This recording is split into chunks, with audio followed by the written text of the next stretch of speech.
You know, there are lines in A Christmas Carol. Lo, the days are hastening on, by prophet bards foretold, when with the ever-circling years comes around the age of gold. My name is Arwyn, and I want to talk to the planet about consciousness, about how everything has consciousness. The trees, the animals, they all have consciousness. They're just as conscious as we are. The earth has consciousness. And I want to tell people about magic and mystery, especially young people. But first of all, I need to say something about where we are in our history. The age of gold. I think that's what we are entering. Spiritual masters call this moment in our history probably the greatest moment in the whole of human history.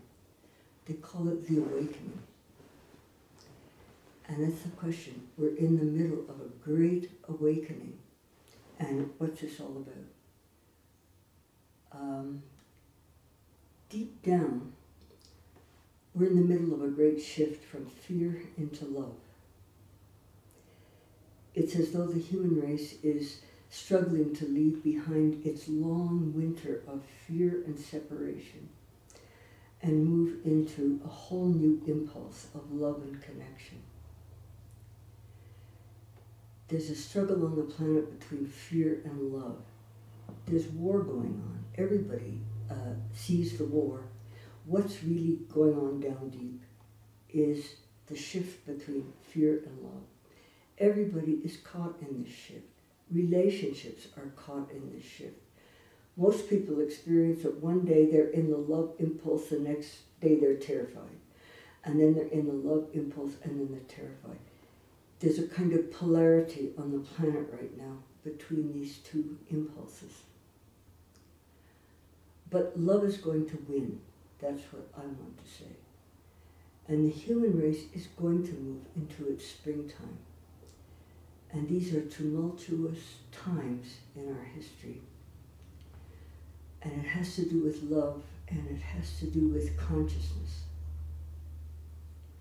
And the only real choice for anyone on the planet right now, choose love over fear.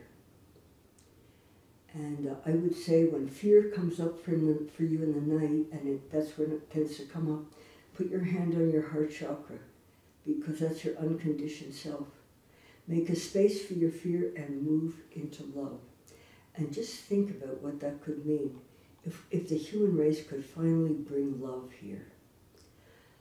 Love for the earth, love for people elsewhere, love of the rich for the poor, love of the poor for the rich.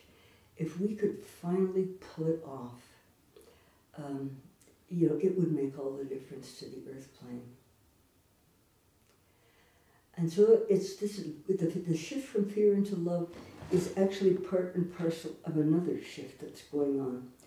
And that is we are moving out of the Piscean age and into the Aquarian age. There's a great astrological shift underpinning all events that are taking place in the modern world. Now, the media are not good at astrological shifts. They would be the last people on Earth to know what is really going on.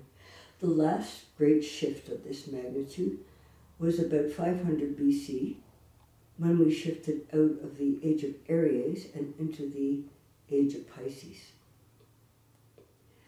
Okay, so we're leaving behind us the Piscean era, and we're moving into the Aquarian age. The Piscean era has been an age of the male thought traditions, starting way back with Homer and the Greeks, the Iliad, the Odyssey, Plato, Aristotle, all the great philosophers, all the great male thinkers. It's been an age of male thinking, and it's ending. I would say it's over. We're through it.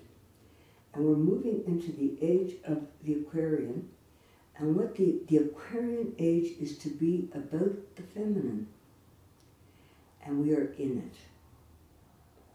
Now, you don't hear a lot about this, but it's pretty obvious to anybody who takes a close look that there's an enormous shift going on the planet Suddenly women are demanding a voice. They're demanding entry to the professions. They're demanding to have a say in government. They're demanding to be taken seriously. And young people, especially, who don't know their history, need to realize that long ago, women were edited out of the discussion. And we come out of a very one-sided tradition of male thinking.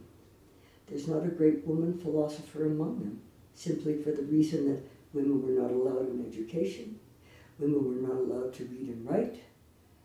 Women have been really treated like the property of men for a very long time. And we're pulling out of it. And this age is the reappearance of the feminine in history. And it's the reappearance of women in history with a voice and real power to make change. And there's a great prophet, Nostradamus, who lived in the early 1500s. He foresaw the advent of women as the greatest event in human history. And he didn't think much of the male ways and the male thought traditions. As he put it, long ago, the brothers put their sisters down. And since then, the brothers have walked the world with heavy tread, so that now almost nothing is left. Take a look at the earth. Take a look at the world. Take a look at what we come out of. A long tradition of great men in their studies, writing for other great men in their studies, out of all relationship to the earth, to women, even to their own times often. And this great tradition of male thinkers have left us a legacy where all relationships are disordered, especially that to the earth. And so that's the third thing that's really happening in the modern world, the state of the earth.